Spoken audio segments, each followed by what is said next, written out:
Welcome back to another tech video. Today we're going to be going through your question, answering it, and hopefully finding that solution for you. Guys, remember to stay a little bit crazy like me and find that resolution. Now, let's continue on.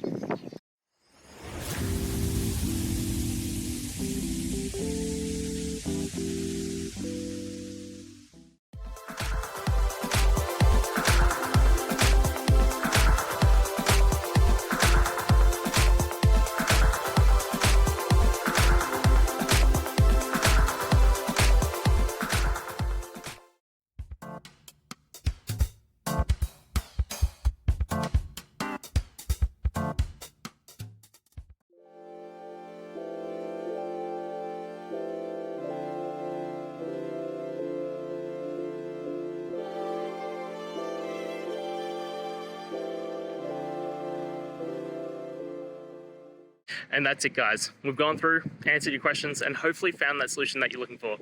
If we did, please hit subscribe. I'd really appreciate it. And until the next time you need technical help, I hope you have a good one.